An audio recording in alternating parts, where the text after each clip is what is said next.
Okay. So I'm assuming I'm live. Is that correct? Can you all hear me? Oh, good. Okay, great. And can you see me? Okay. Welcome. We'll wait about probably 2 more minutes and then we'll get started. If that's okay. Okay, great. Thank you. All right. Very good. Thank you.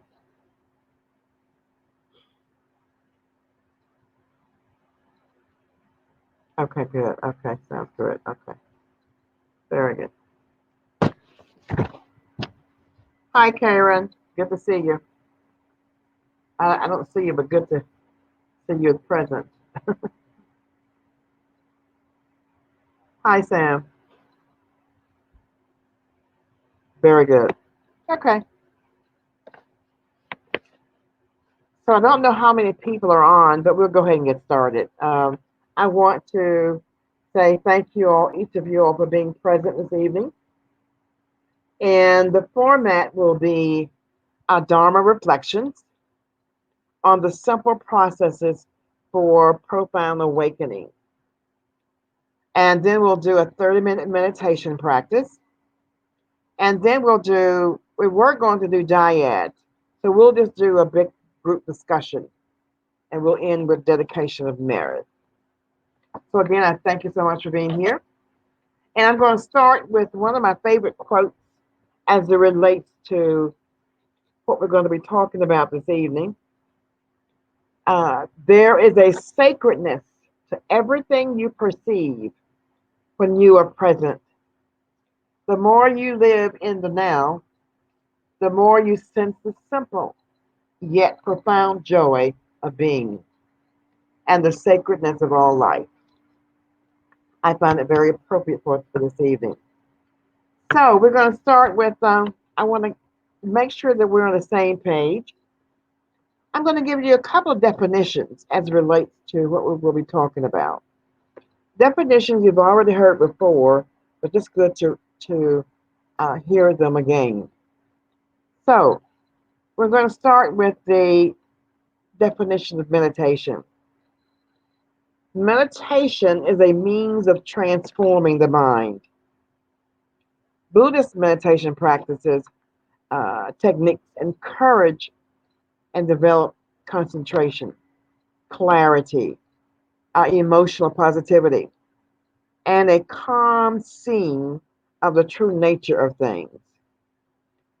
Now, with regular work and practices, these nourishing, focused states of mind can deepen into profoundly peaceful and energized states of mind.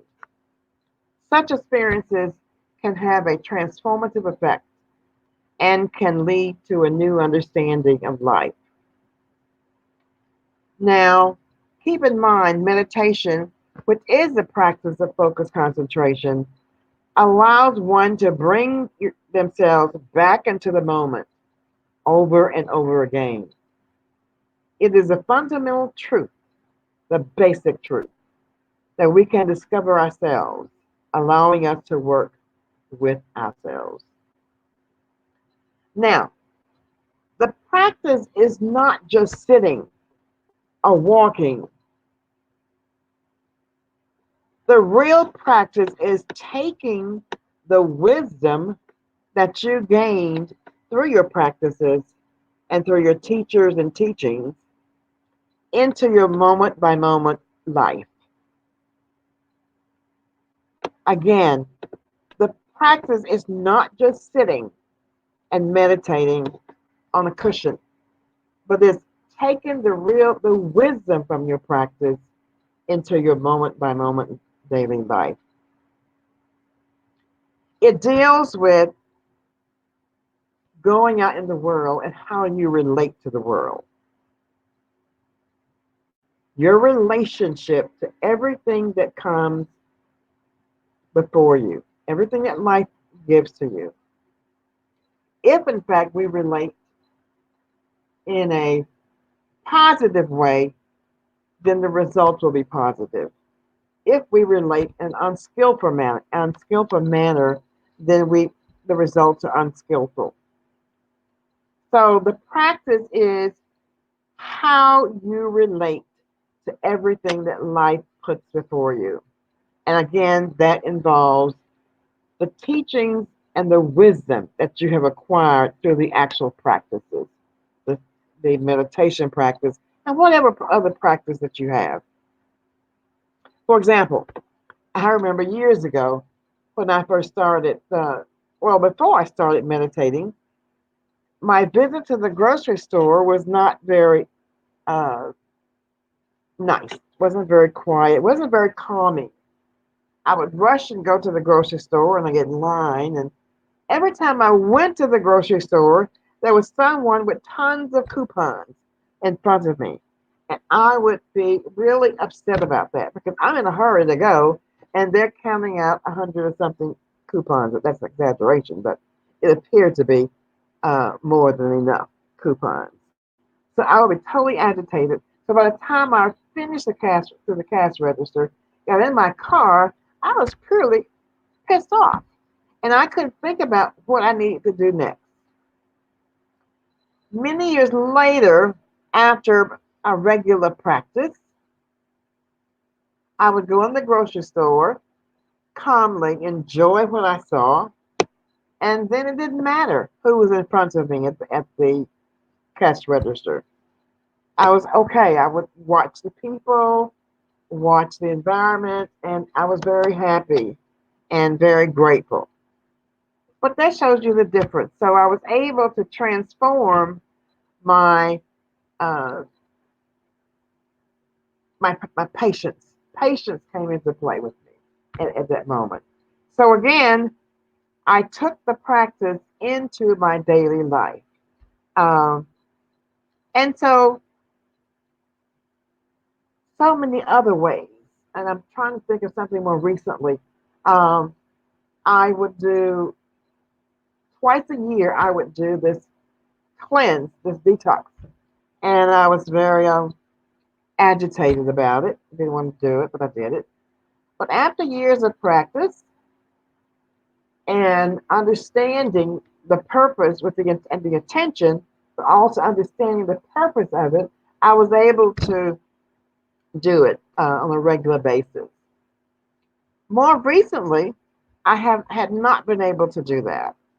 I had not been able to do, and I finally realized that the reason I wasn't doing it recently, this cleanse, was because I did not want to feel uncomfortable. I did not. So those things of that nature would cause us to look at where we are in our practices. So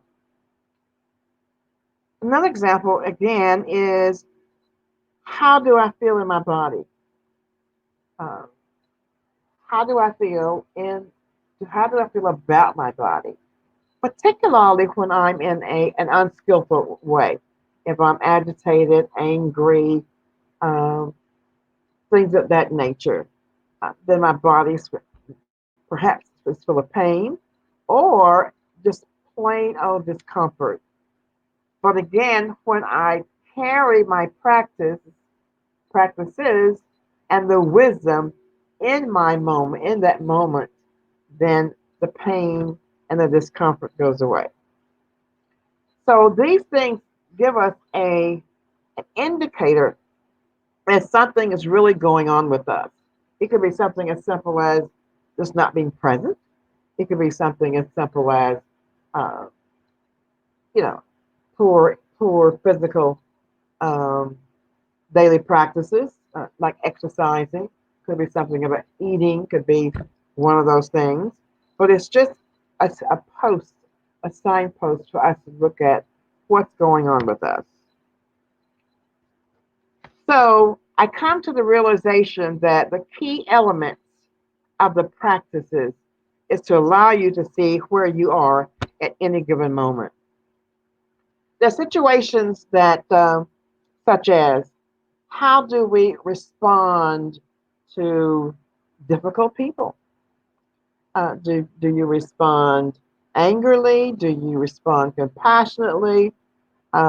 Again, taking that into your moment by moment wisdom of being present, then you tend to be more patient with people or have some compassion.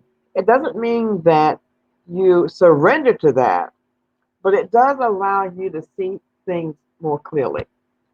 So we look at, again, the key element of the practices is to allow you to see where you are at any given moment. So we can be thankful for the times when we're angry because we have the opportunity to actually look at that and work with that. So that is the purpose of one of the purposes of being present is to be able to look at ourselves authentically. Now, taken from from being present is awakening. Now, awakening is to bring the reality to the present moment of life, to be mindful and aware of the present moment. So once we have this practice that we do on a regular basis, and we can take the practice into a moment by moment activity, then we can see what is truly there. The awakening process invites us to step out of the delusional state and walk through our experiences as examples of authentic responsibility. And that is to see things as they are. The way of life unfolds depends on our practice and how we practice consistently or sometimes or every now and then. So now I'd like for us to take this contemplation or take this reflection and we're going to contemplate on it as we sit. And we'll be sitting for about 30 minutes. I will do a guided meditation. So if you will, get comfortable. I invite you to position yourself in a way that is comfortable for you to practice. And I invite you to practice in a way that is familiar and acceptable to you. Begin by resting in open awareness. Open awareness is simply relax the mind and embrace the situation with a gentle touch of awareness.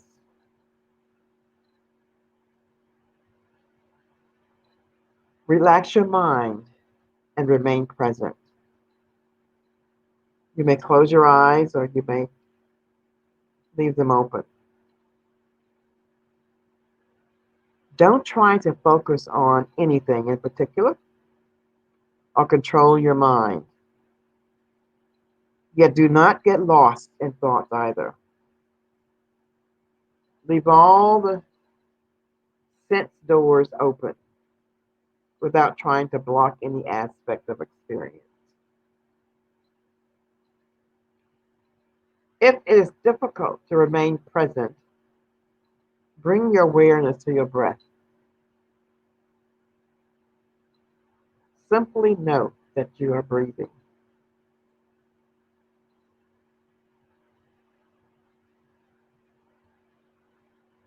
If you notice one part of the breath, such as the belly rising and falling, or the feeling of air entering your nostrils, allow this. But do not keep your mind fixed on any one sensation or feeling.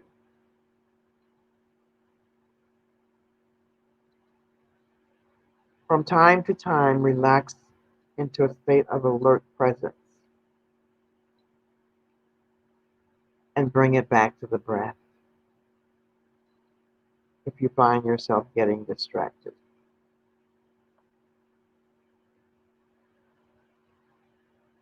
Now I invite you to sit with this.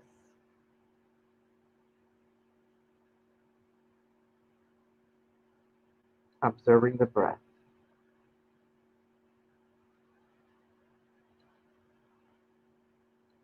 as your belly rises and falls,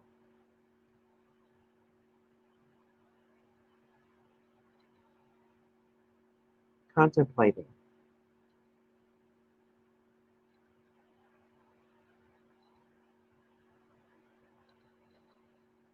Do you take your wisdom into your daily life, moment by moment?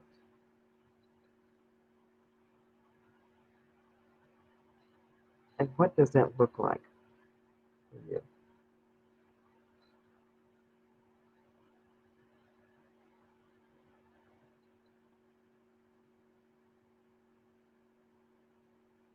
Are you able to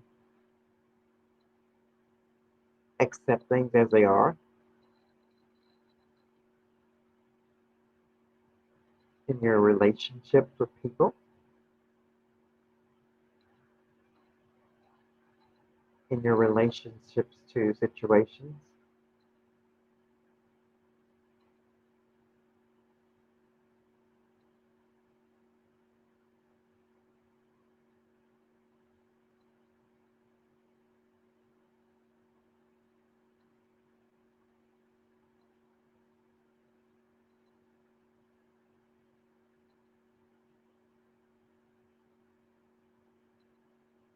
Are you able to be with your discomforts?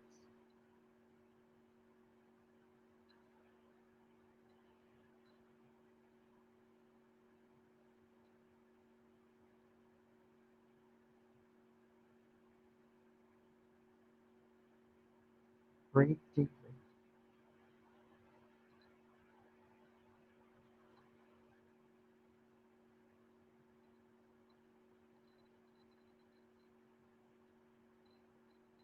and imagine working with everything that arises.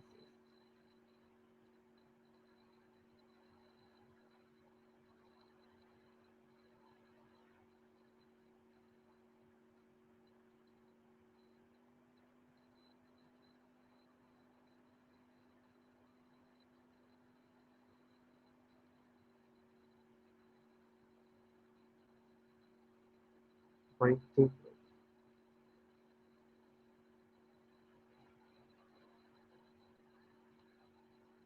and know that life as it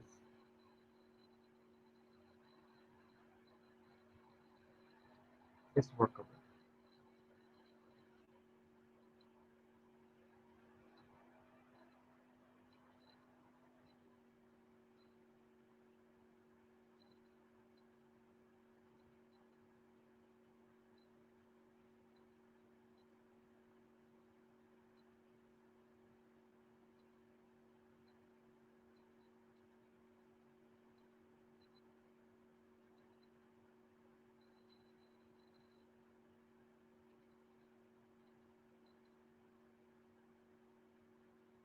Breathe deeply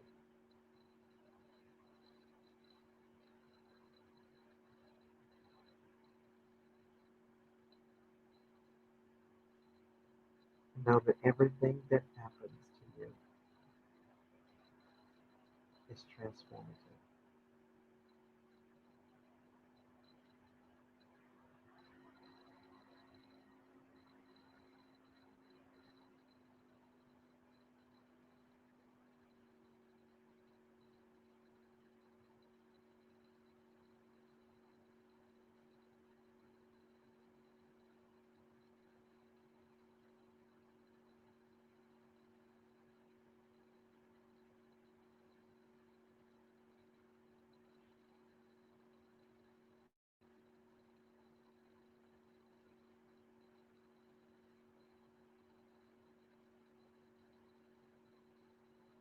Breathe deeply, knowing that everything that we experience is in the moment.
Breathe deeply.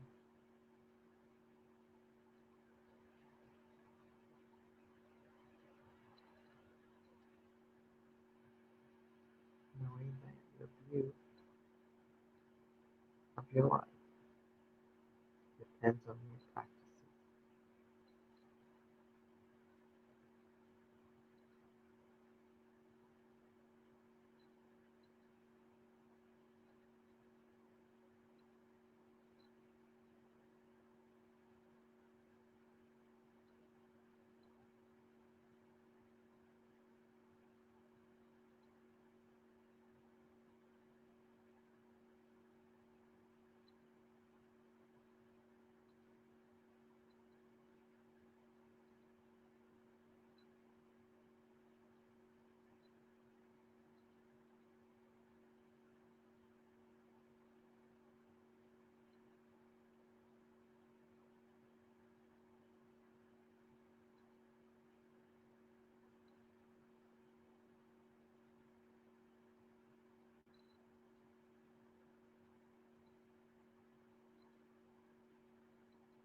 Breathe deeply.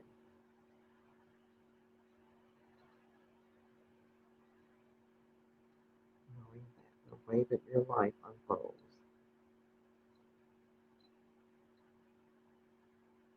is based on your practices.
get distracted, just come back to your breath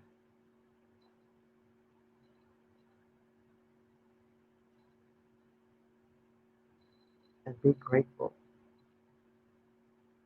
to be able to come back to your breath.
Let go and rest once again in open awareness. And bring your awareness into this moment.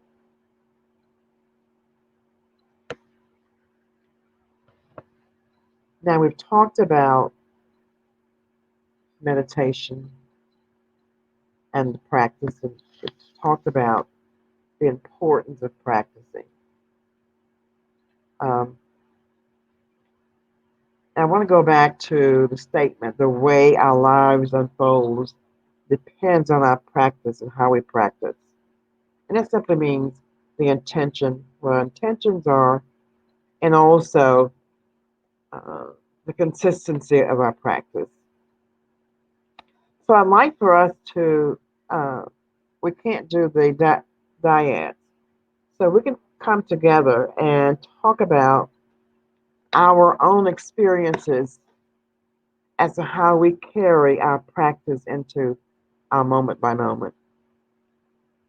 If you want to come on screen, that's great.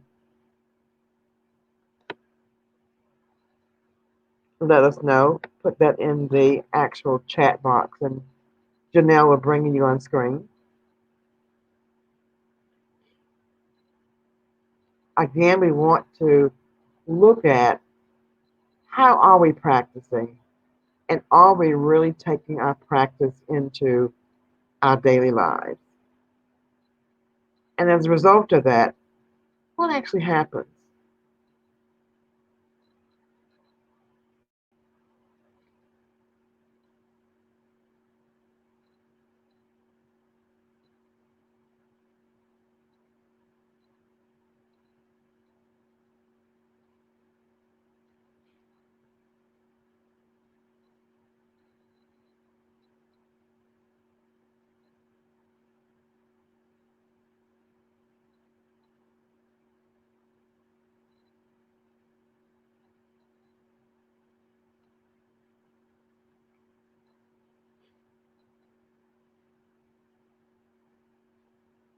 You can also put that in the chat box if you don't want to come on screen.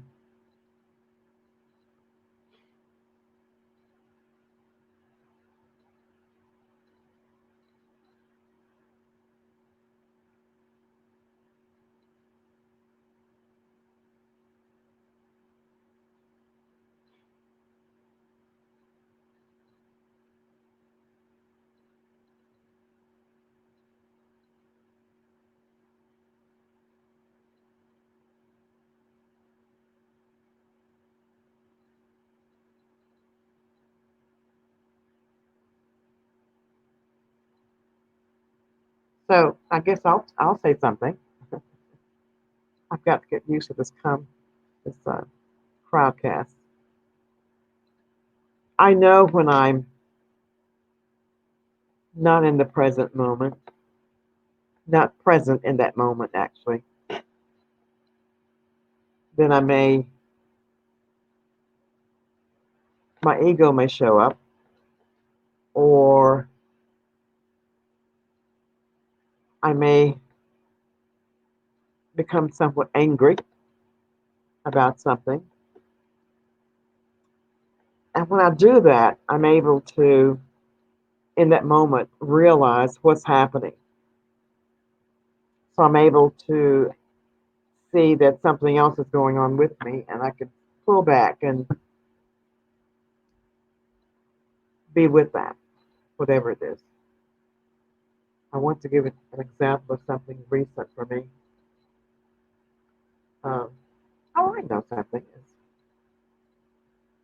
I was in traffic, and I was at a red light, and the guy behind me kept blowing for me to move, I guess, and it continued to blow, and so I stuck my hand out, uh, gave him not the finger, but I did stick my hand out to uh, tell him to come around me. And actually, he wanted me to go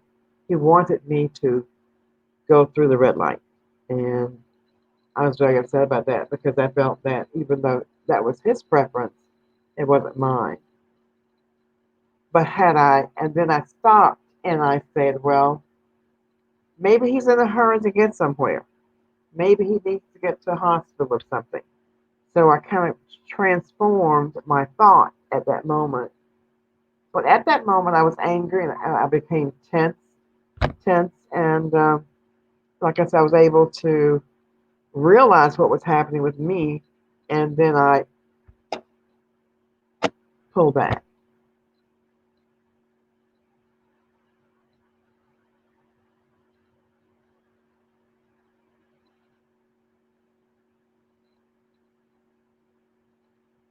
So that to me was a good indicator that I was not being present. I was being very unskillful. So again, how do we touch with my practice? Okay, thank you. Let's go back. Ah, okay. All right, very good. Yeah, let me do okay, so we've got some questions here. I'd like to share my experience with Sing. Do you have any suggestions on how to practice with grief while still touching into joy and resilience? I'm like the old Lama Rod always talks about being present to whatever the feelings are with you. And I find that so helpful for me is to just be with that grief. Because under that grief is joy and love and resilience. So my suggestion is just to say, from my own experience, I practice being with the grief, uh, have it, tasting the texture of it, of the feelings from the grief, and just staying with that. And what happens can be miraculous, and maybe not, but that's my suggestion. That is what I've done with grief. Thank you for asking.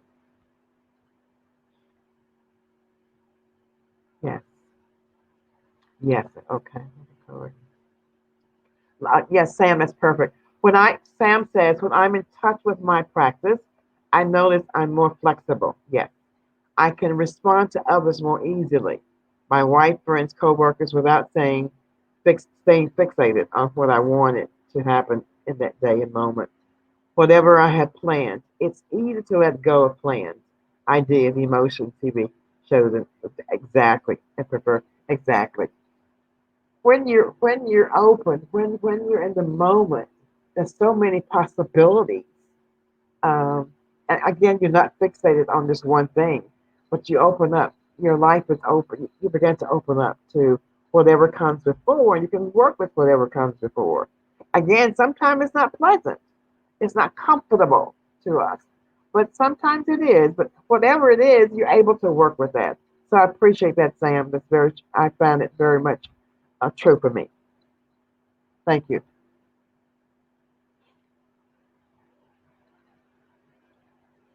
Mhm.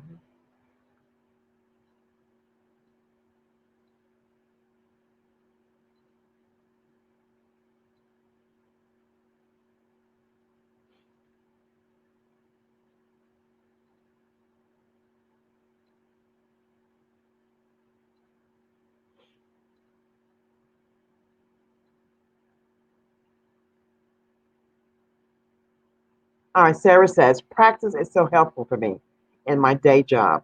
My team has a difficult client that can dissolve into white credentialism, questioning the skills and passions of a team of women and half BIPOC women. Because of meeting with Bhumisparsha, it feels much more easy to have open and heartfelt check-ins with my team afterward and leaving meetings with feelings, compassion for the difficult client, knowing it doesn't reflect on us in our skillfulness. Thank you, Sarah. So again, being present, it opens you up to accepting whatever's happening. And acceptance doesn't mean that you like what's happening, but it means you can work with it. You have clarity in that what's going on, and you're able to work with that. So thank you very much, Sarah, for that.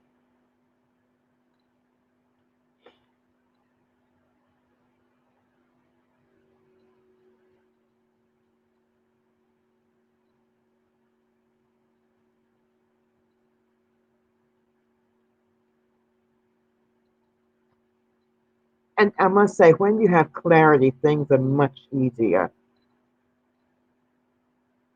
You're shy? Don't be shy. Come on screen too. Okay, very good. Well, thank you. Okay. So when we're not present, what happens? We've talked about being present, all the wonderful things. Our heart opens, we're open to things as they are. So what happens when we're not being present? Do we shut down? Do we struggle? And when we struggle, what happens to our bodies?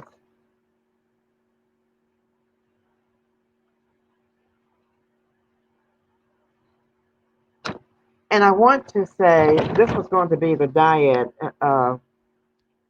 uh, contemplation. It's that which caused you to that which caused you the most struggle is the key to your freedom. Which caused you the most struggle is the key to your freedom. Typically, we have the same type of struggle over and over.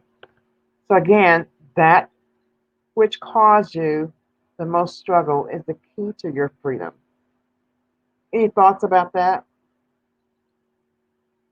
Think about your own struggles. Are they the same struggles, and do you respond to them the same way? And if you do, can you open up to the struggle to see what it is.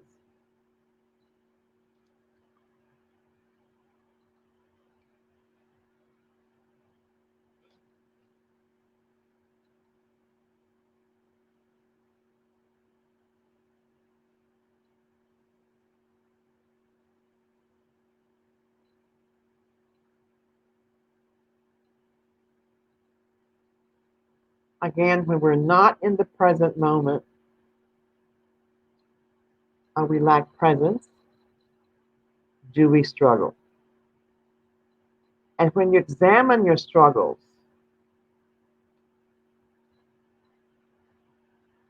can you see the possibility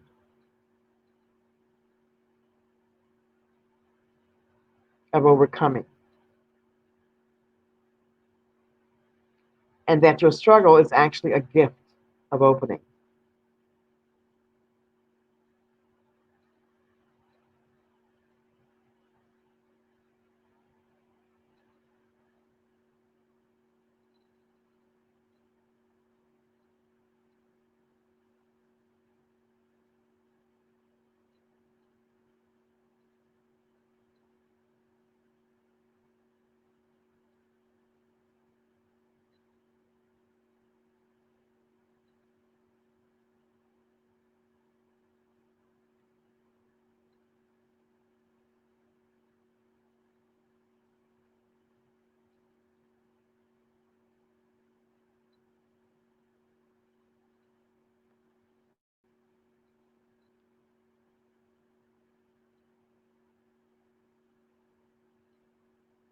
Yes, yes.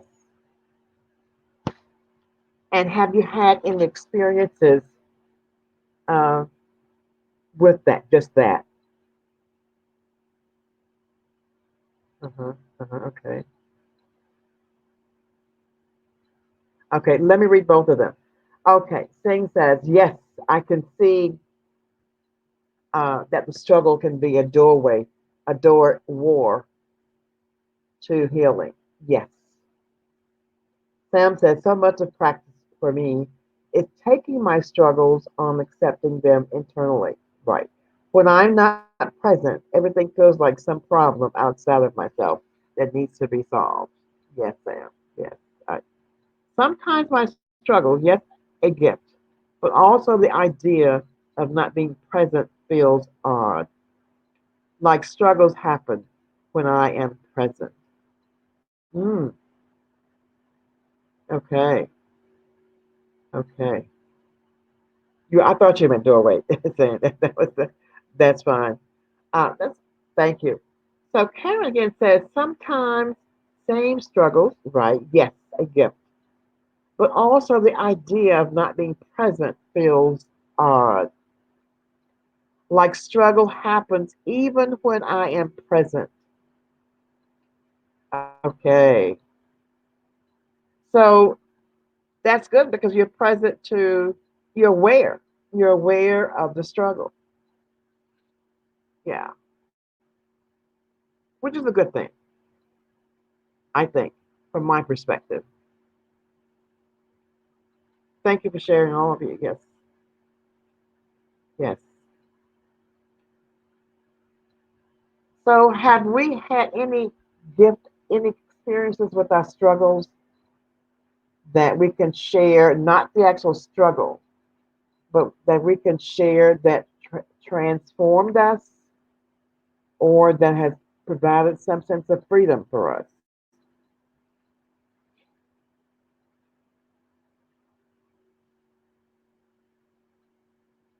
Okay, Sam helped with that idea that problems are outside of me. Yes, yes,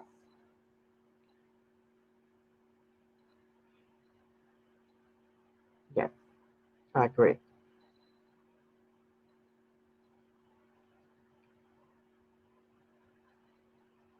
Yes. Hmm. Hmm. That is, I believe, that is an indicator. Exactly.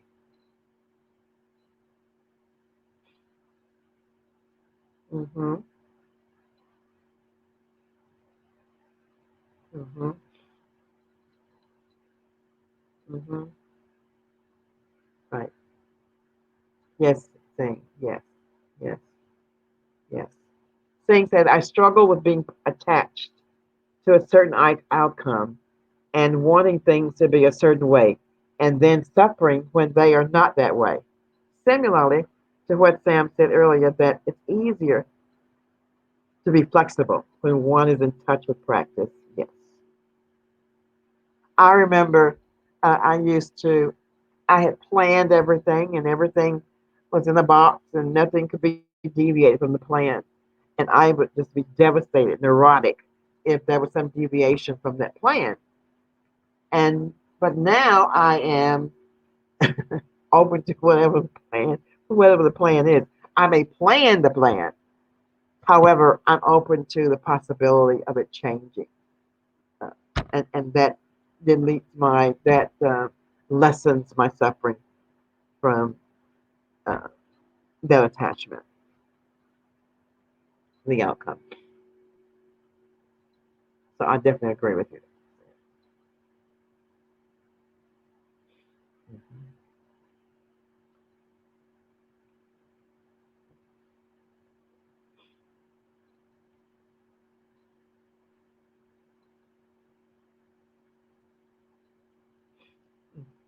I'm going to read this.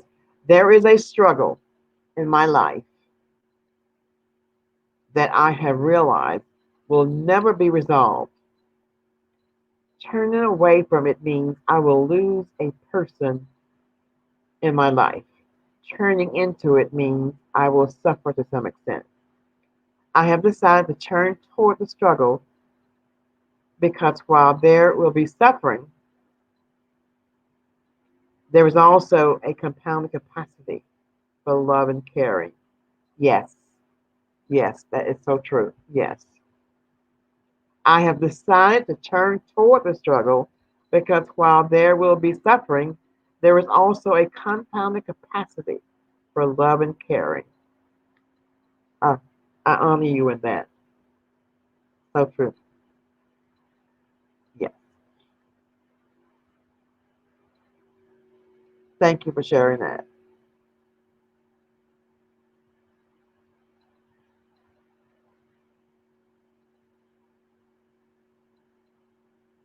Mm.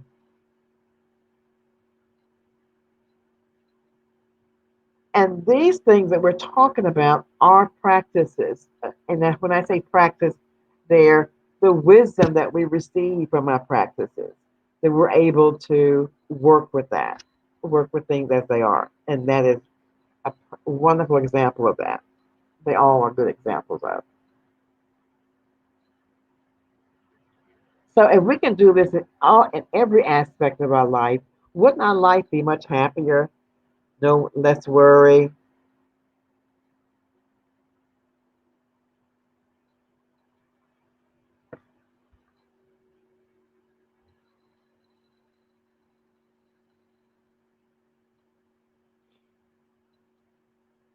Hmm. Hmm. Okay, Sam said some of my deepest struggles. I know on some level I am resisting them being being true, but I am still resentful of them on some level. Yeah. So can you look at those in a different light as um,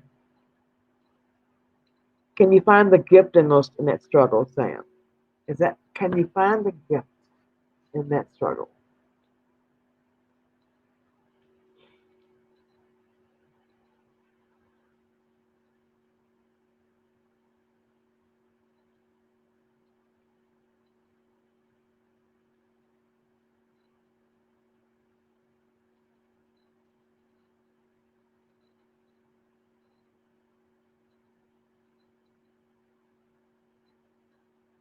The same way you were able to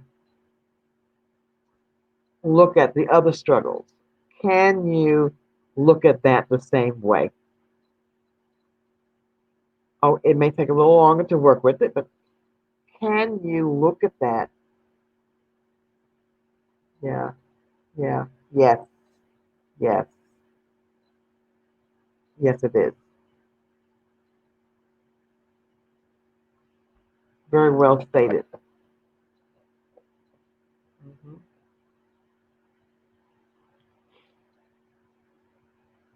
Hmm.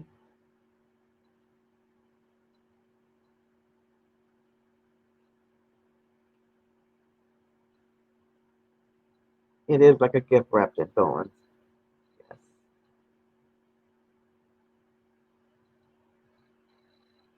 If we can just remember that these struggles are gifts for us, they are in fact the key to our freedom. Can we look at that in that light? Is it a possibility?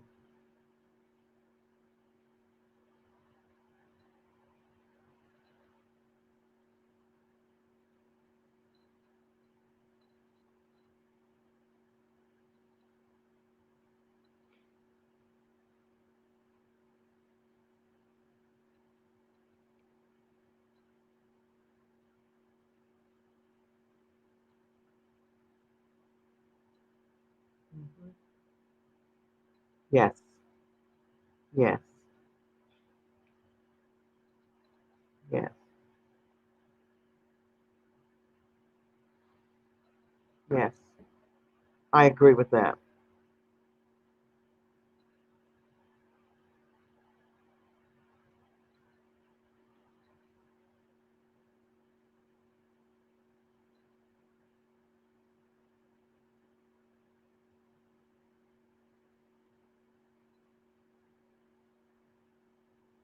Okay. Karen says, when I look at my familiar repeated struggle and I open to that to the what I am pushing away, it includes a feeling of sorts of being destroyed, or crumbling, or like it's too overwhelming to allow in. Mm, mm, very powerful. Can you look at this as you look at your other struggles that you have overcome? If we can look at all of our struggles the same, and I just recently found that out too.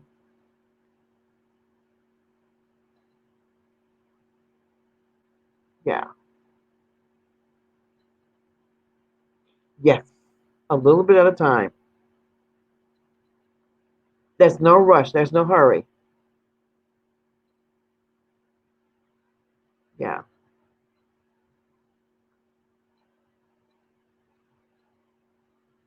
Mm. And can we look at what's being destroyed? Yeah. What feeling is being destroyed? Can we look at that?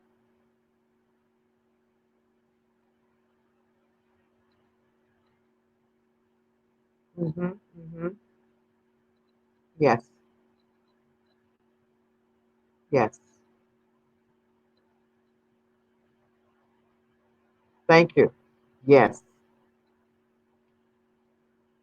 Mm. Beautiful. Beautiful. So I ask you tonight if you will, or I invite you, it doesn't have to be tonight, whenever, to just, again, look at your struggles and treat them just as tender as you would treat anything else. Because it holds something so key and so valuable for you and your freedom.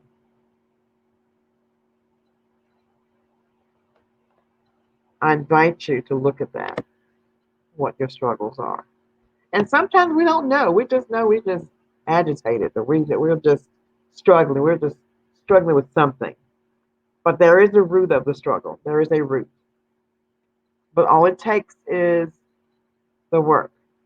And I must say again, I call it, Lama Rod says, the work, which is the practice. You must do the work. And it looks like we're doing the work. We're all doing the work.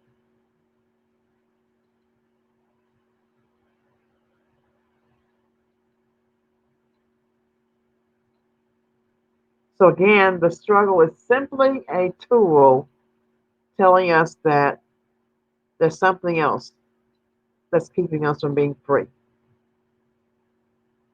or from experiencing our freedom to its fullest capacity.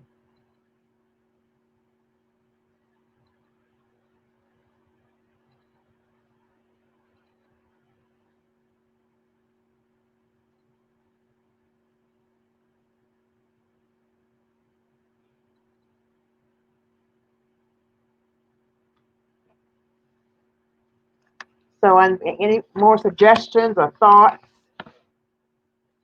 Um,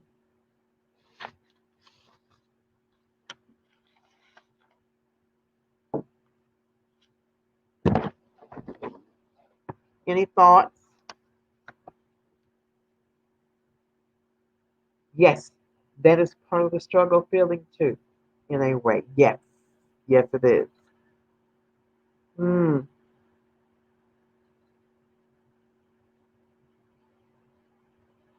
yes,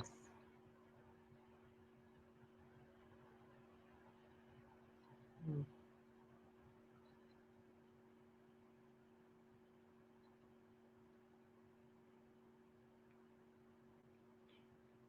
I agree. Also, the gift. Yes,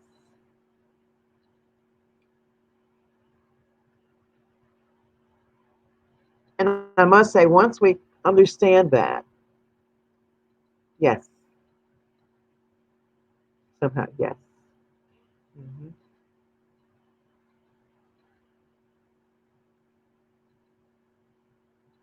Once we clearly understand that it is a gift, then we can not suffer as much, and we will see our struggle lessening.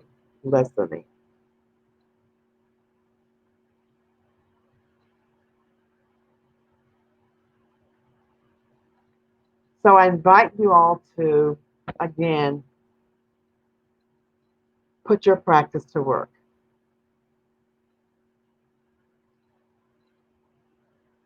Sometimes it's very difficult or discomforting, but the work has to be done in order for us to be happy and also free. Any last thoughts?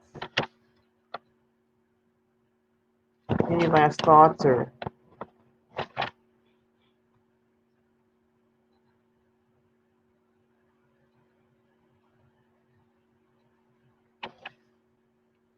so I want us to mm-hmm, okay.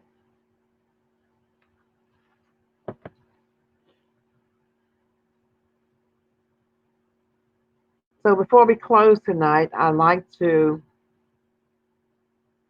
do a dedication of merit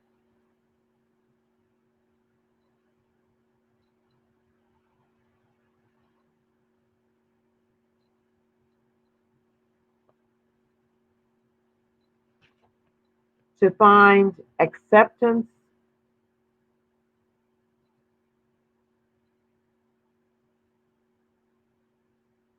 Oh, I am grateful for each one of you. Very much grateful. So to find acceptance and truth in a world of tension and uncertainty, to make choices with clarity and with strength and power in our heart, to live with grace, wisdom, conviction, and a sense of personal spirit, to transform our relationships by our ability to stay open and grounded. There is nothing truly to discover at the end of our journey. Each experience, each moment is the true jewel. I thank you all for being here. I'm very grateful for each one of you. and we'll see you next week. Good night.